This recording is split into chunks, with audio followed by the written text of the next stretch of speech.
I've actually been to Hiroshima, um, and actually talked to an atomic bomb survivor. And in my life, I can say that it's one of the top five changing, transformative experiences. I guess I was sort of astounded that no U.S. president until Barack Obama has actually visited Hiroshima. I think that's any country that has nuclear weapons, their leaders should be forced to spend a week in Hiroshima, seeing the exhibit there and talking to nuclear bomb survivors. Anyway, here's this story, right? Near the end of World War II, the U.S. had been bombing almost every other city. In fact, we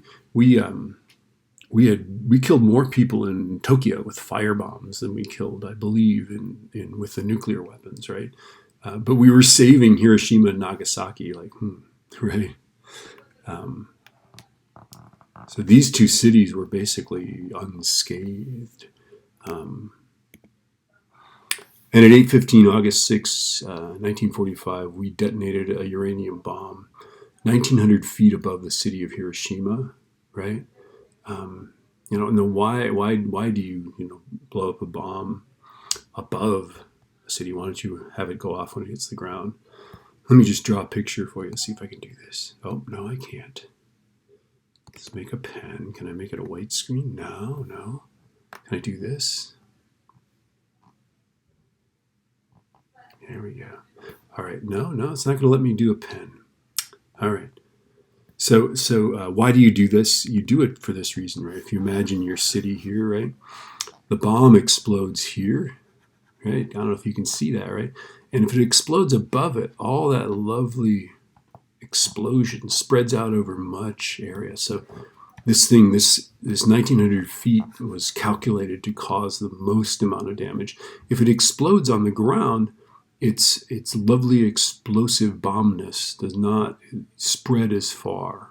Okay, and this is a clock that was stopped at 8:15. So there you go, right? These are pictures. Now, of course, it didn't vaporize everything. This is reinforced concrete, but you can see it's just wrought through with cracks. I mean, the shock wave just shattered everything. They haven't been blown flat because it's hard to knock down a reinforced concrete structure. This is for sure reinforced concrete. This is Hiroshima, Japan, which is there's tens of earthquakes a year, right? But this is just amazing, right? 100,000 people just winked out when that bomb went off. 45,000 more died later from the radiation. I think the thing that really struck me, really made me weep, really, was this notion that I mean, at the time they didn't have, there wasn't like internet, there wasn't like these electronic records. They kept the records on paper of people's existence, and what happened was that they don't even know how many people died because people were killed, and then all the people that knew them were killed. Like people's existences were wiped out by this. If you or I died, there'd be people around, most likely, that would remember us, right? So we sort of live on in sort of an agnostic way that way, right? Anyway, for me, that was the thing that really caught with me, right? Japan did not surrender after Hiroshima, so 3 days later we dropped a bomb on Nagasaki, killing 74,000 people. This was the one on Hiroshima was a uranium bomb. This was a plutonium bomb, and these are pictures from Nagasaki.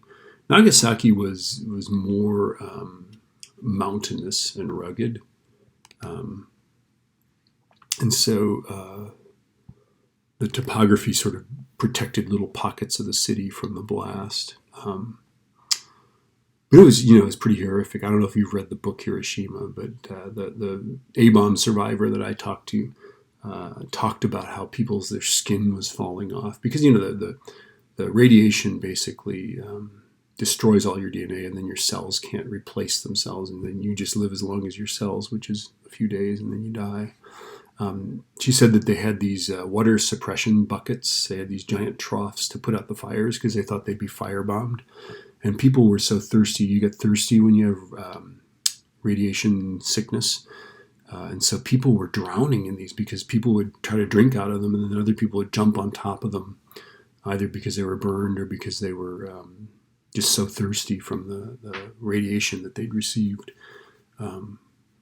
Anyway, and the whole, like, their skin comes off anyway. I don't need to depress you too much, but